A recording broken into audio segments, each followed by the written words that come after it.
Shalom from Jerusalem. This is TV7's Israel at War update. And as we're set to deliberate the latest developments vis-a-vis Israel, with chief focus, of course, on the northern theater vis-a-vis Hezbollah and Lebanon, it's always important to remember how this war began.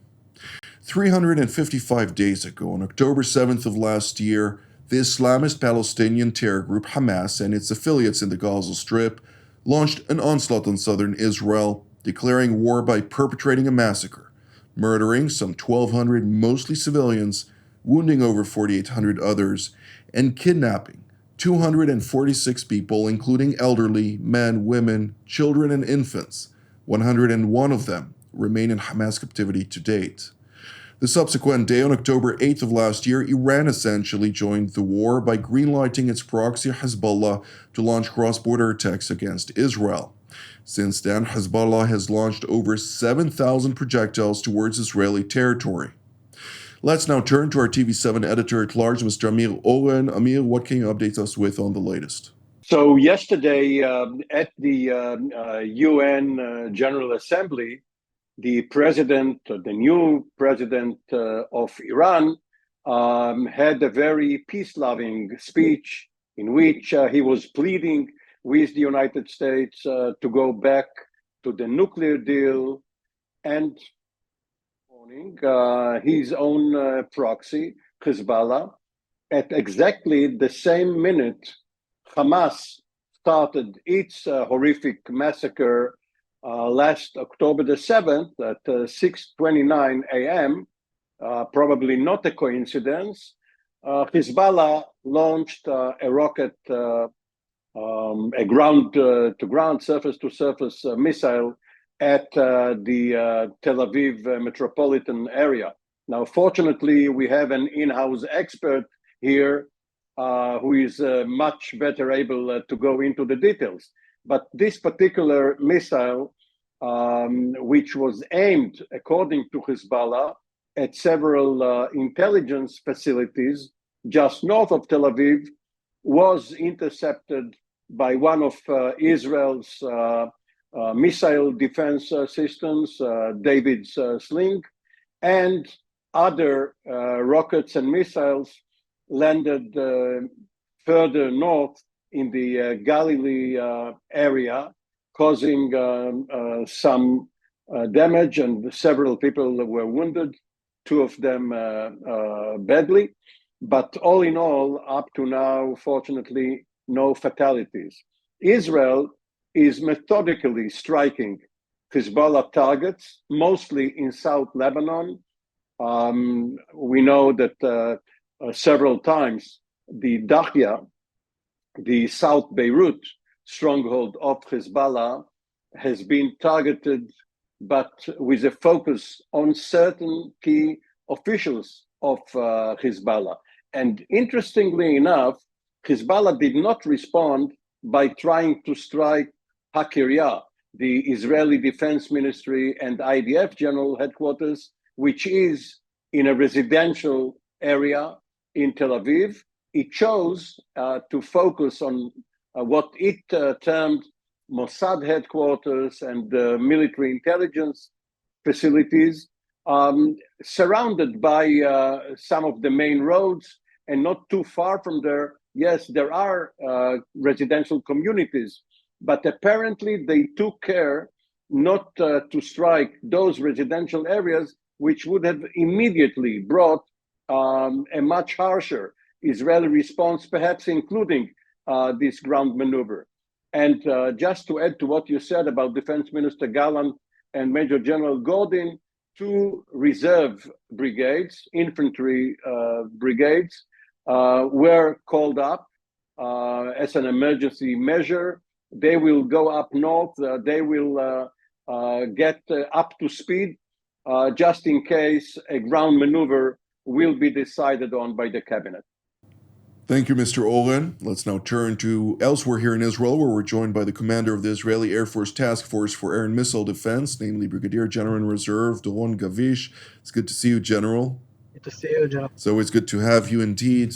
Well, I'd like to ask, and following up on what Mr. Owen mentioned, since he already covered the central Israel part of the equation and somewhat of northern Israel, I'd just like to ask you, what should Israel do to once again reassert its sovereignty throughout northern Israel and allow the residents of northern Israel to return not only safely to their homes, but also with a sense of security that the atrocities of October 7th will never reoccur? Well, Jonathan, I think that what Israel should do is what Israel exactly is doing now. We talked about it along the shows during the last months, and it seems that the decision that was taken 10 years ago, 10 days ago, if I remember right, is the right one. The decision of our cabinet to bring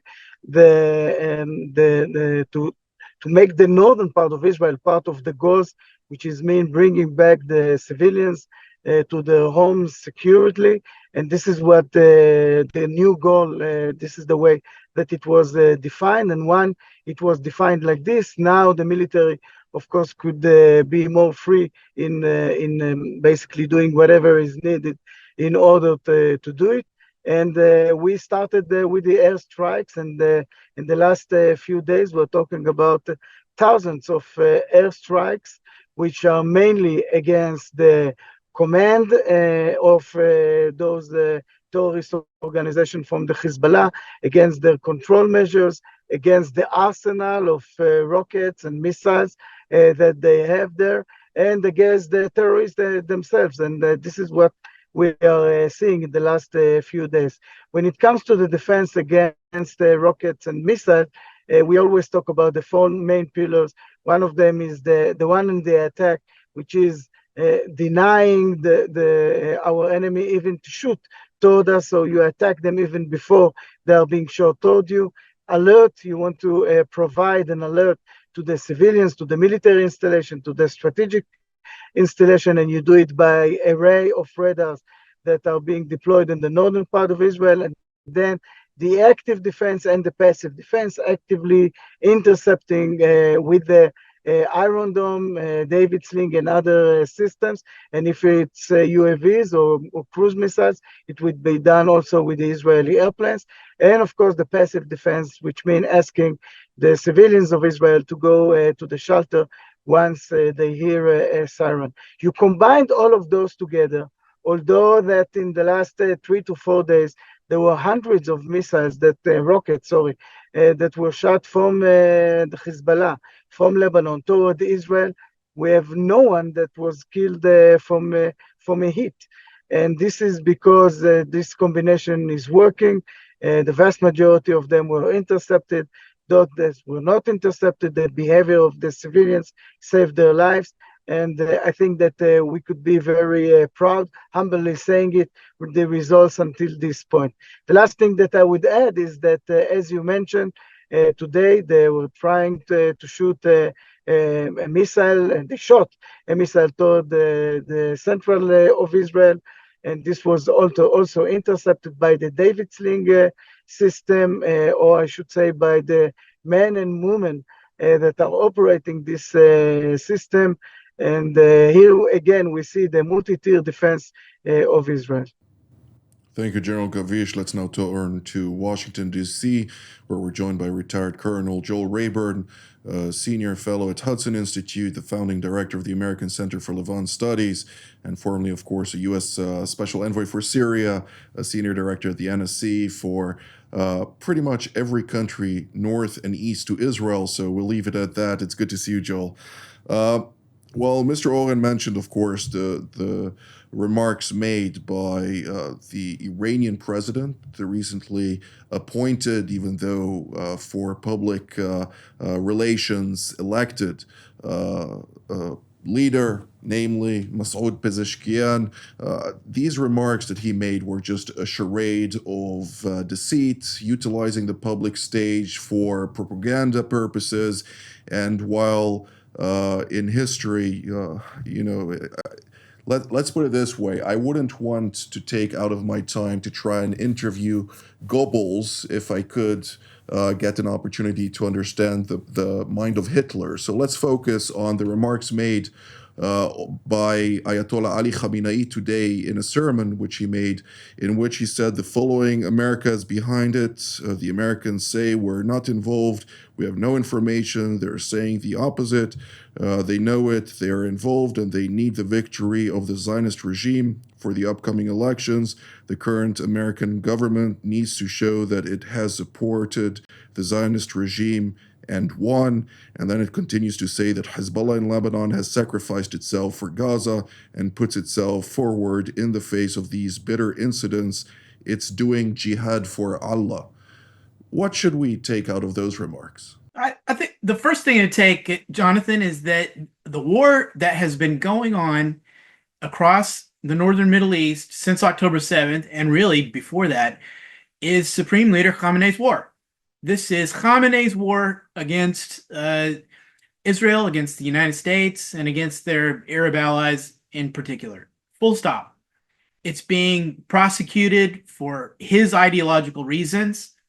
There's no natural, organic Iranian security reason to be involved in Gaza or in on the Lebanon-Israel border, or on the Red Sea, for example. This is him. This is his personal war against the rest of the region and beyond. It's also his personal war against European security.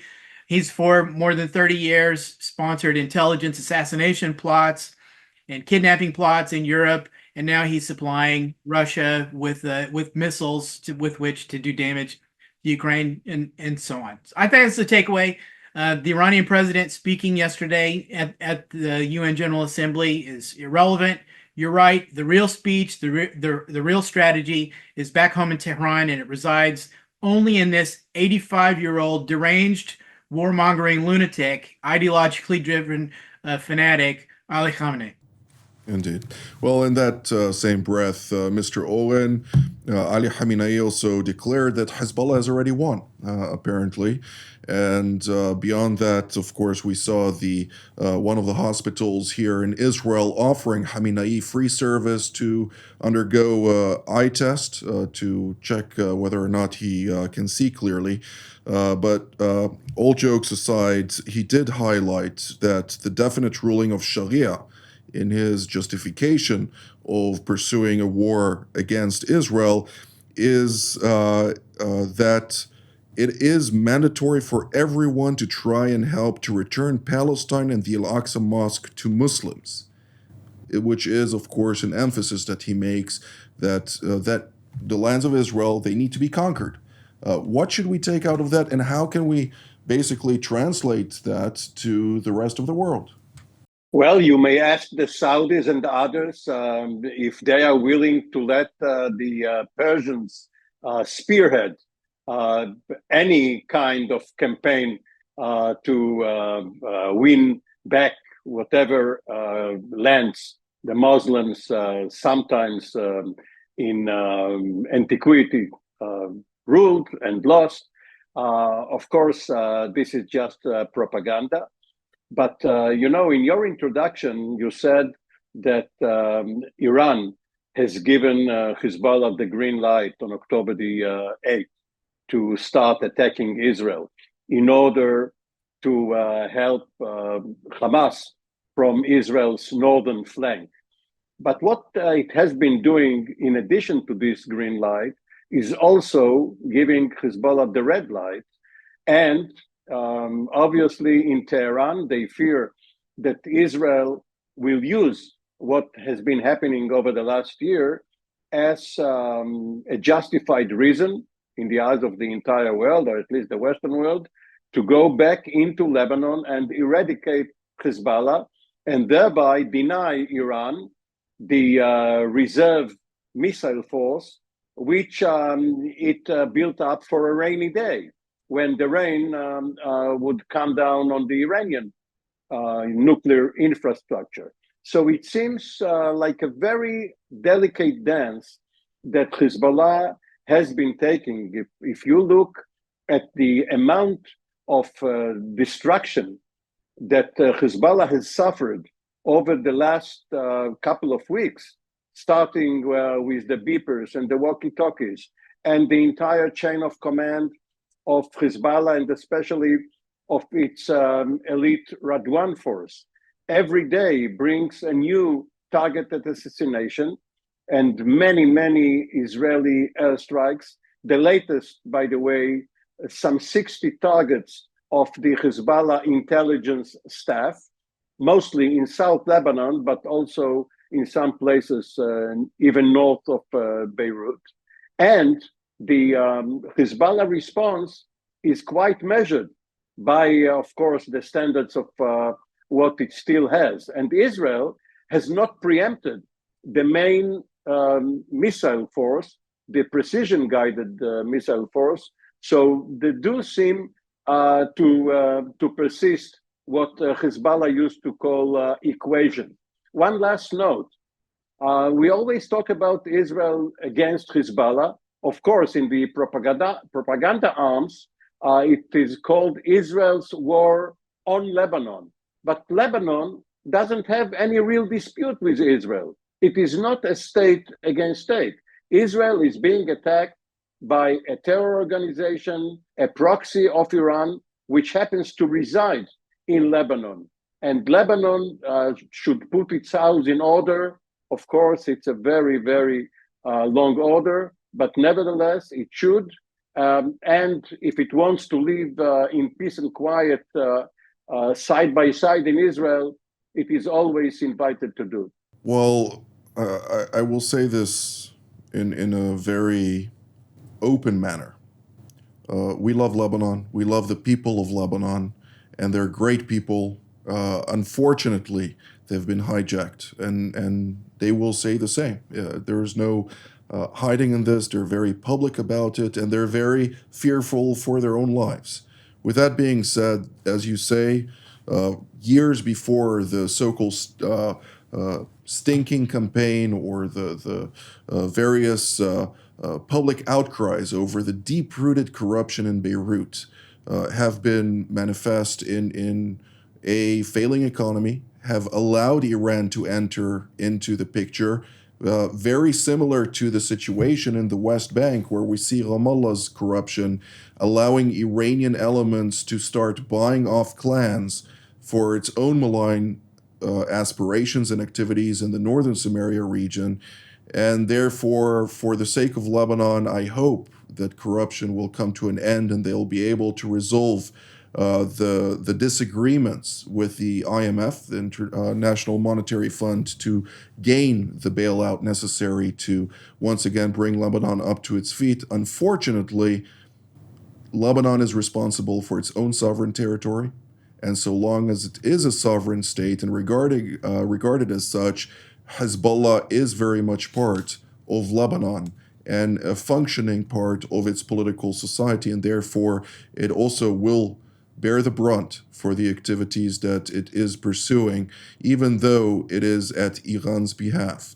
Now, General Gavish, I'd like to ask once more, because we're seeing that there were various orders given to a number of militias in the area of Al-Bukamal and Al-Mayadin to travel to Lebanon to reinforce the ranks of Hezbollah in light of fear of an Israeli offensive ground maneuver. What should Israel take into account? Well, Jonathan, allow me just to add to what you just said before, maybe big disagreement with Amir on this point. I don't think that we can say that we don't have a dispute with Lebanon. I think that we do have dispute with Lebanon. They are the one who are hosting the Hezbollah. They are the one who, they could go out to the streets now. They could, go chanting. They could do a lot of things, at least showing that they don't want to be part of what is happening with the Hezbollah. And instead of doing it, instead of even now, saying what they think against the Hezbollah, they are saying it instead of it. They have all kind of complaints toward Israel. So they are the one who are responsible, and I think that the next step from Israel point of view should be even to be, I would say, more painful in our strikes in Lebanon, and this is something that the Lebanese have to take in consideration. It won't stay only for the civilians of Israel in the northern part of Israel. The effect would be for all Lebanon. I think this is something that is still there. They have to take it in consideration, and it's about time that they would come out against the Hezbollah and not against Israel. Going back to your point, of course, we are taking it into consideration. Israel have stated more than once that there is a red line, and this is the enforcement of the Hezbollah. And this enforcement could be in any means.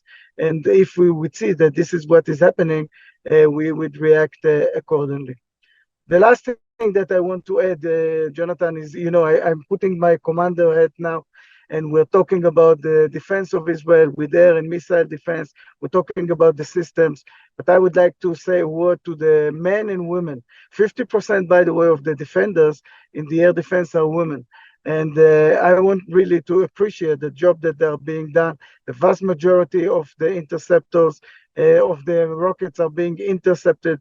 No one in Israel in the last 10 days was hurt severely, although hundreds and hundreds of rockets. And this is the amazing job that they are doing. We say all the time, it is not hermetic, but I think that they really deserve this good words from us, from the job that they are doing.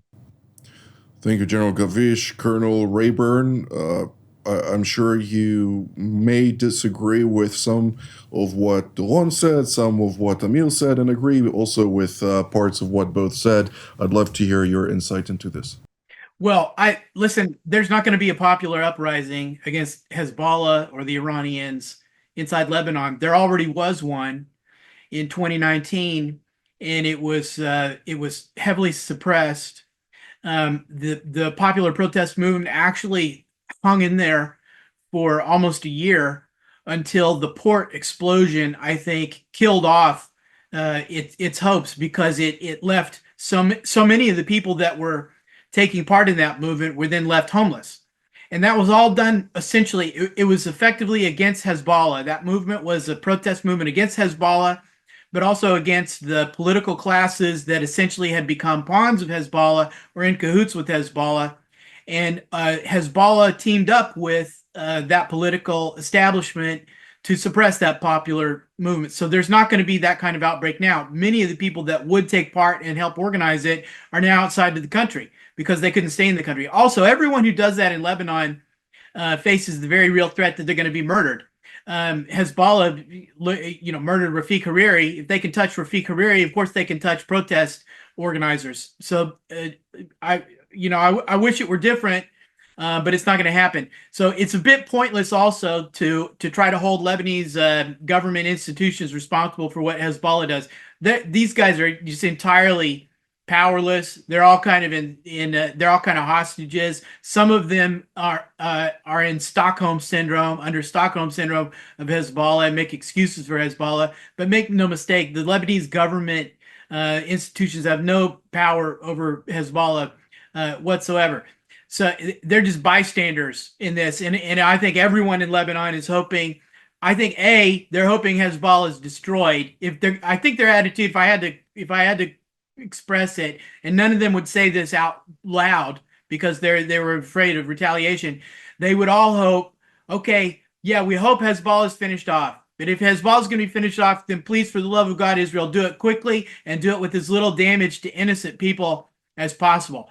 And they would bristle at the assertion that the rest of Lebanon should be held responsible for what Hezbollah does, because that question's been out of their hands for a long time, and they would blame the West and everyone else in the region for letting this state of affairs get to the point where Hezbollah just controls everything with essentially appeasement of Hezbollah, because there was a broader appeasement of Iran along the way.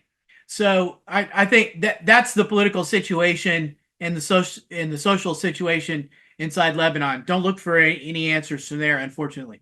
Just to remind everyone, the port of Beirut explosion, which included ammonium nitrite, a large quantity in one of the installations there, exploded in a Christian neighborhood and Hezbollah was utilizing that in order to suppress a mostly Christian Maronite push alongside a Sunni push for a change in Lebanon. So there was here opposing forces on this. Of course, the two judges that were subsequently appointed in order to try and figure out what happened there and were calling up Hezbollah members to provide testimony.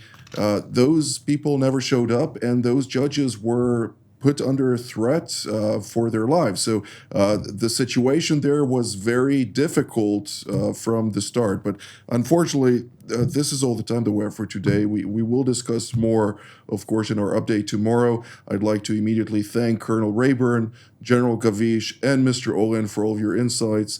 I'd like to thank all of you at home as well. Until our next edition from here in Jerusalem. Shalom.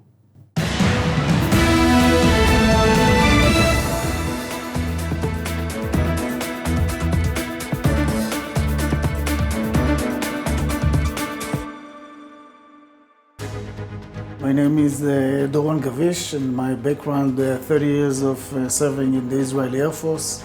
My last job I was the commander of the Israeli Air and Missile Defense during the introduction of the Iron Dome to the defense of Israel. All of this allows me really to be part of the team here in TV7. It is super important to have such a platform. We talk about the global situation, we talk about Israel and those different angles which are relevant to the discussion.